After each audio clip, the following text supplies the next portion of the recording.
let me assert my firm belief that the only thing we have to fear is fear itself. Joe Trippi here, Democratic strategist and host of That Trippi Show and my new show, On the Ground with Joe Trippi. With me is the other Joe, celebrated journalist Joe Klein. Joe's been covering political campaigns for a very long time, and I'm sure I've been running them just about as long. So sometimes we agree, other times not so much. And today we're talking to another Marine from Massachusetts. Joe? Yes. And I'd like to start with our quote of the week, which came from a wonderful long interview that our guest, Congressman Jake Auchincloss, did with Bret Stephens of the New York Times. It was published yesterday.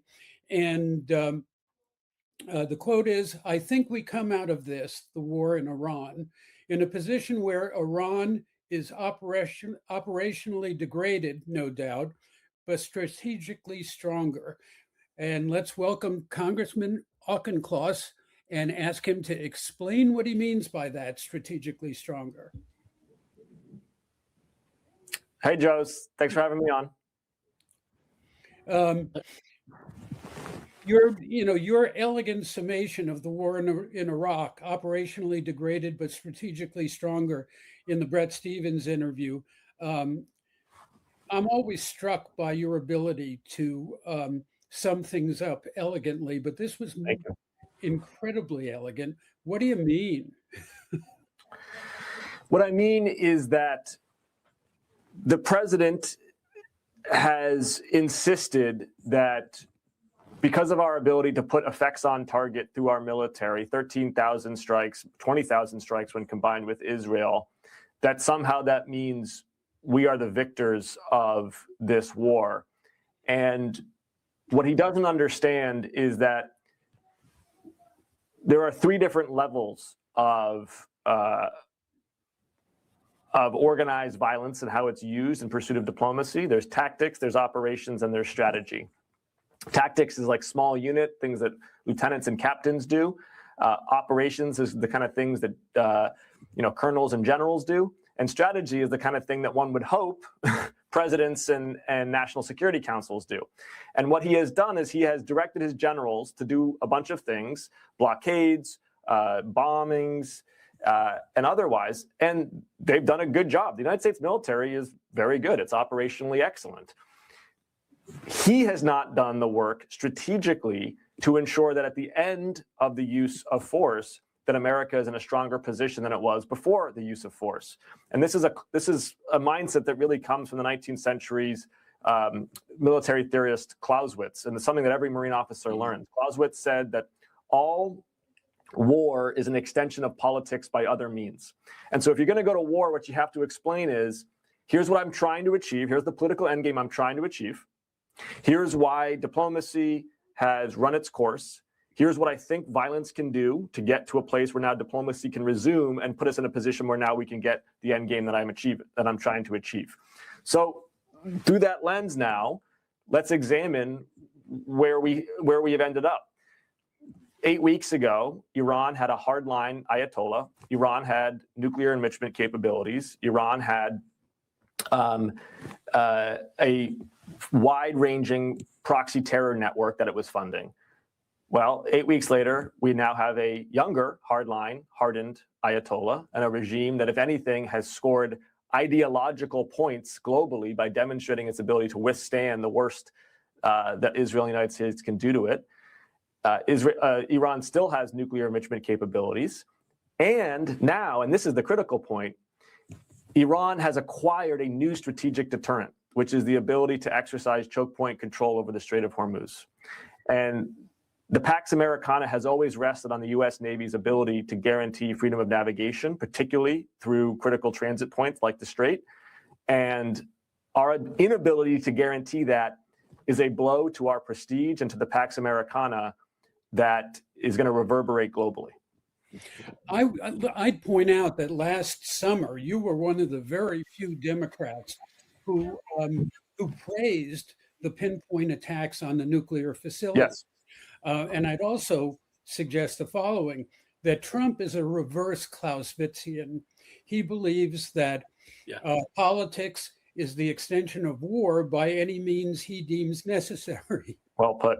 And I'm glad you brought up the 12-day war last year, because I think that was an example. Now, I think it was on a constitutional front, he still needed to ask authorization from Congress. He didn't do it, so I thought it was an illegal strike.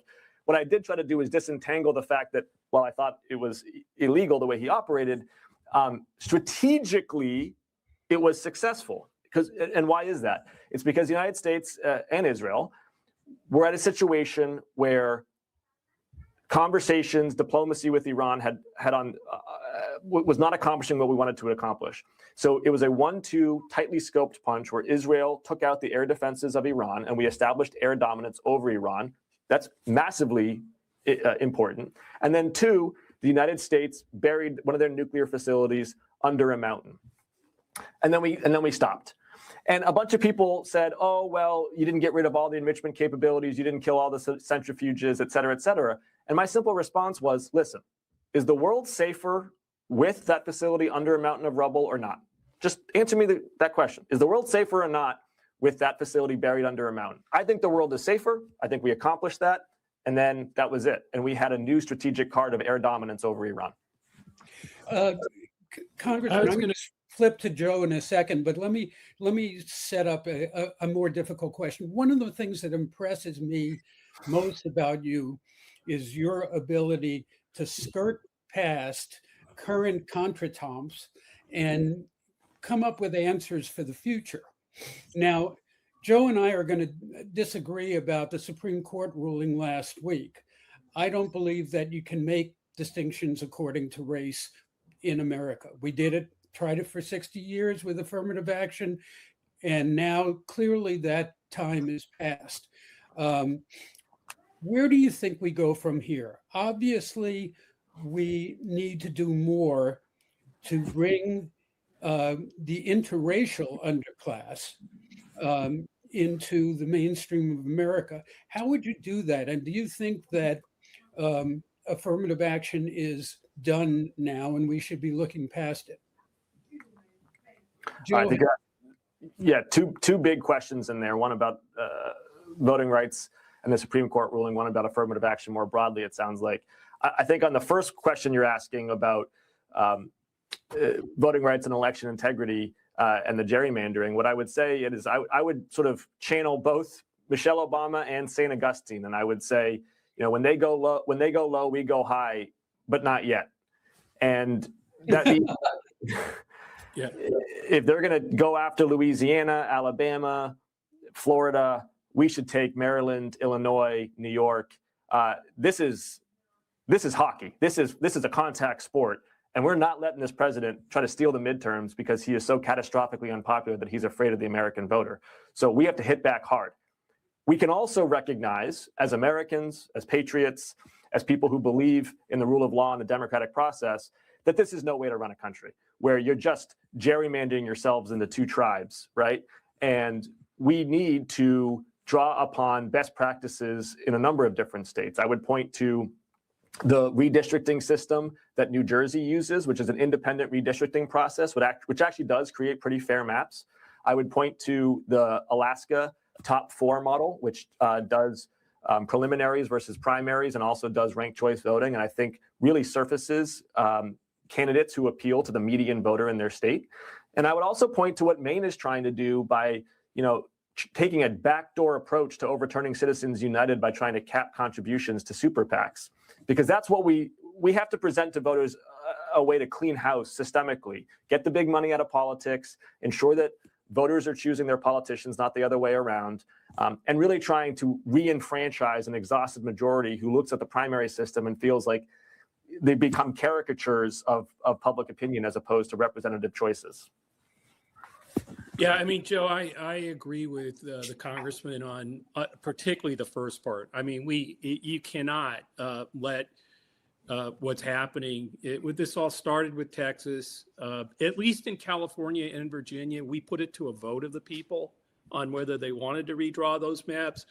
And they're just completely, I mean, doing the Doug Jones race for governor of Alabama. And there's a state where people every year go across the Edmund Pettus Bridge because of what happened there that launched the Voting Rights Act, and to so blatantly this isn't partisan. It's not just partisan. It's literally going to erase the voices of minority members of and the voters in those in those areas. It's just not. I mean, so I'm with you going all out. I also, the problem with a lot of the other solutions. I mean, Iowa has and California had a nonpartisan way of doing lines.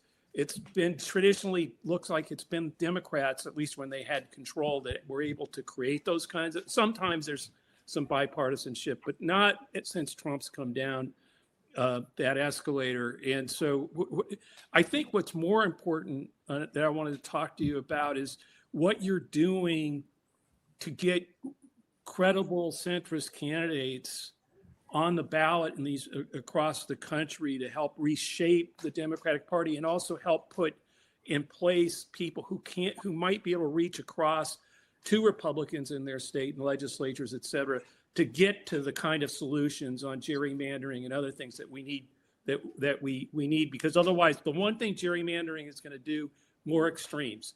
If you're in a Democratic district and all you have to worry about is being primaried, and the same thing on the Republican side, that's where we're going right now. And so you're a central figure, in my view, in the party of trying to deal with that and come up with real viable candidates and solutions. So I wanted to give you the opportunity to talk about what you're doing in that regard. Absolutely. I'm the chair of a group called Majority Democrats. Majority Democrats has 40 elected officials, governors, senators, mayors, state house leaders throughout the country. And we are seeking to reinvent the Democratic Party to win durable majorities and govern better by 2028. And we're a faction. We don't think faction is a four-letter word. We think faction is the engine of change within the two-party system. And we are trying to use this faction, infrastructure, ideology, campaign resources to influence and to play a major role in both the 2026 midterms, to take back the House and Senate, and to platform terrific candidates at the state and local level, and then also to play a major role in the 2028 presidential primary, which you two will understand intuitively, first time since 1992 that this party has had truly an open field. This is the first time in 30 years, and I think that gives a lot of people heartburn. To me, it's an opportunity not to be wasted. We have to have a vigorous debate as a party about how we are going to deliver a new American dream to the American public. And then we have a complement and a sister organization to Majority Democrats called The Bench. The Bench is recruiting a couple dozen absolutely dynamic candidates for House and Senate who are just winning in places where Democrats over the last 15 years have been losing. That's really what it comes down to. Like, you look at Josh Turek in Iowa running for Senate of Iowa. You look at James Tallarico in Texas. You look at Matt Mazdam in Michigan. You look at Jamie Eager in North Carolina. These are people running in races that Democrats haven't been competitive in for several cycles now. And both politically, I would say spiritually, almost as a party, if we can't win these places, we are going to be a permanent minority.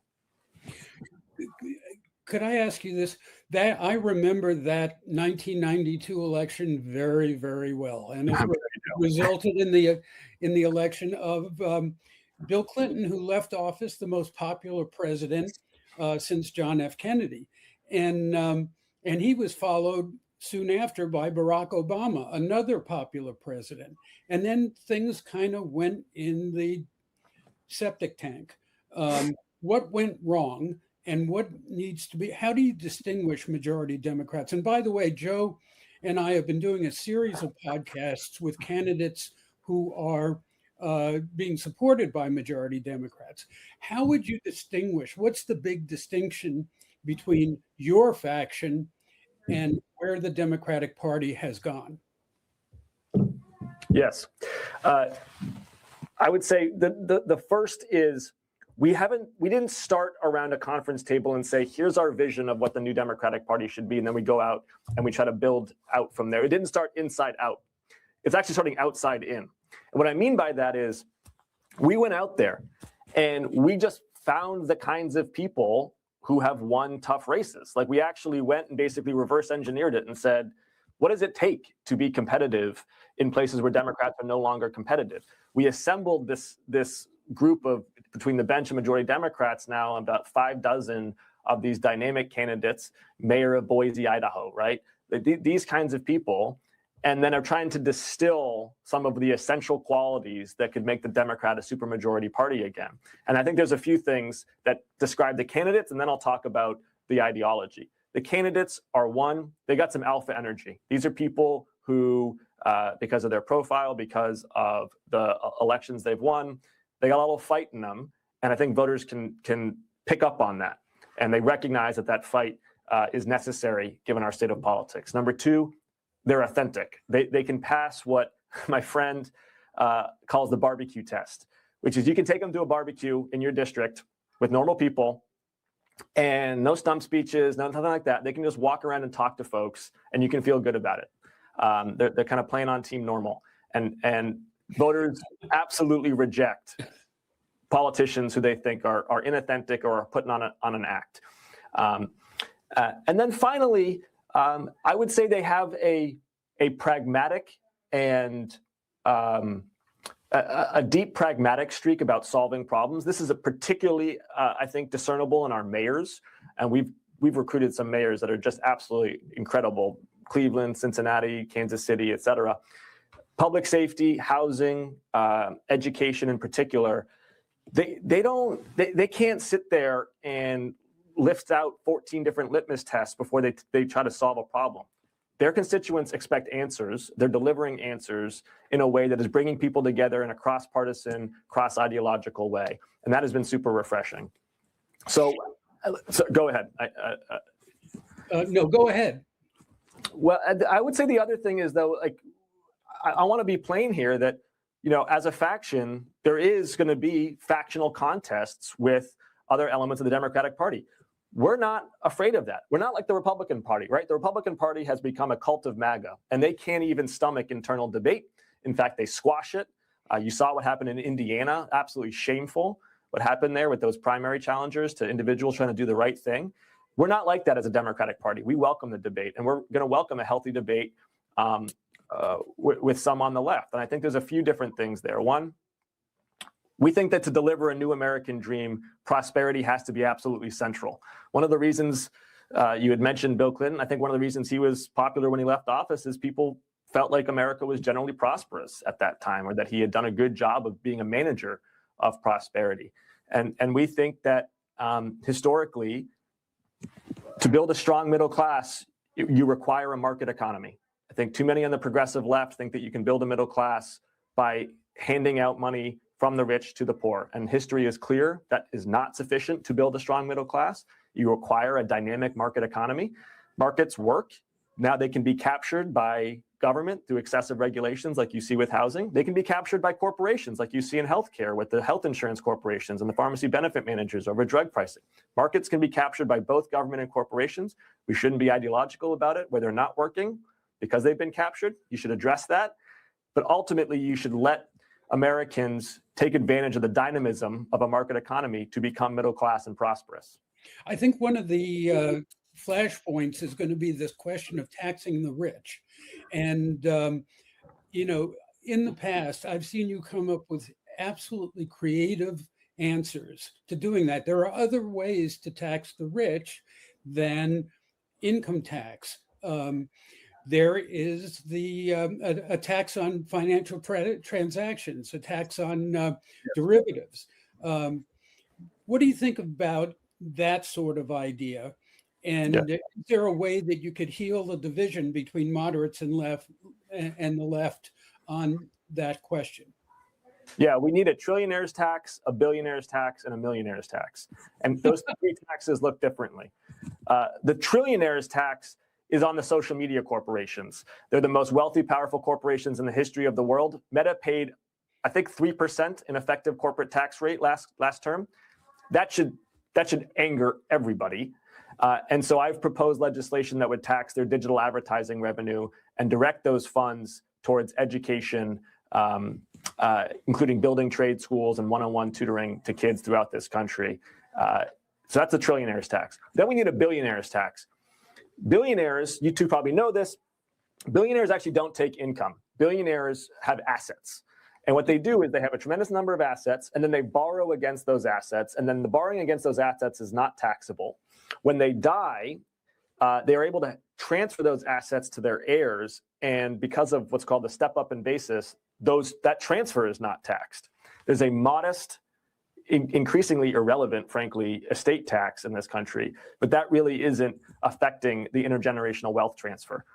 I think that's unfair. I think it's deeply un-American to transfer that much money to the next generation and not have some of that money go to pay it forward so that everybody's kids have a fair start in life. So we got to close the buy, borrow, die loopholes and say that, hey, if you make a bunch of money because you've been successful, okay, this is America, strong floor, no ceiling, go out and succeed as long as you're playing by the rules. But you can't give all that money to your kids and not pay it forward to other people's kids too. We want everyone to have a fair start in life. That's the billionaire's tax, buy, borrow, die. Then there's the millionaire's tax, and that's the income tax. And the capital gains taxes. I think capital gains taxes should be raised up to the income tax level, and we should be having millionaires pay more through the existing income and capital gains tax codes that we have. You know, I just did a tabletop gaming of how autocrats take power, and there's two things that came out of it. One was that the importance of 2026 is getting more moderate centrist, not hyper partisan, hyper extreme people in the House and the Senate is really critical to being able to have a successful 2028 and beyond. And the second thing was the way that a lot of the policies have pushed away the money. I mean, whether it's AI, crypto, regulating, et cetera, but made capital say, no, we're going to go with Trump and this administration. And the one you did mention that who can capture that stuff, but one of them was obviously the president and the corruption that he's in terms of how he's captured a lot of the capital money. How do you as you see this progress and if we do win the House, where are you on the whole, like there's going to be people screaming to impeach now and all that stuff. I mean, how do you see this, what's important to sort of demonstrate in those early stages if we do take power again? Totally. I want to answer that. I want to just say a yes and to your point about the importance of moderate centrists. I just want to maybe complicate that a little bit, which is to say, if we just have a simple tug of war between, quote, the center and, quote, the left as a party, I think that's a missed opportunity and not particularly fruitful. Because the actual leverage in American politics is defining what the center is, and then forcing everybody to debate around the axis that you're creating there. And my argument is we should be taking the best ideas from various ideological factions, because no one ideological faction in this country, not conservatives, not progressives, not libertarians, not traditional liberals, not populists, has a monopoly on 50% of the electorate. Nobody does. And so I would say, take from conservatives faith, family, and the flag. And that mindset and rhetoric, I think, is deeply powerful, deeply resonant, particularly on the 250th anniversary of the Declaration of Independence. We're the party of patriotism, Democrats are, and we're the ones who are going to vest our ideas in our timeless traditions. Take from the progressives this idea of taxing the rich more and the wealthy more. I think that's great, and we're going to do it in a thoughtful way and a workable way, trillionaires, billionaires, millionaires, but we should lean in on that. And so I think that I think the real wood to chop ideologically is actually defining that center more than it is trying to pull people to an old definition of the center. But then to your specific question, all right, so we take over in 26, let's say we have, modest but meaningful majorities in the House and maybe a razor thin one in the Senate. That's probably a good case scenario, right? Our first 6 bills, in my opinion, have to be laser focused on the American people. We have one shot going into 28 to show American people where our head is at. I think we need a home ownership plan. Hey, if you're working hard, by the time you're 30, you should be able to buy a home. We're going to do that partly through a home building abundance agenda, where we're going to build 5 to 7 million homes. We're also going to do it with some home ownership assistance, some down payment assistance, right? I think we need some kind of out-of-pocket caps for healthcare, particularly on prescription drugs. We did this in Medicare under Biden. I think we want to extend that into the commercial markets, give people some of that certainty, because healthcare premiums are devouring the middle class from the inside out. I think we need a clean house agenda, where we say, we hear your lack of trust in our institutions. We're going to ban stock trading. We're going to ban participation in prediction markets.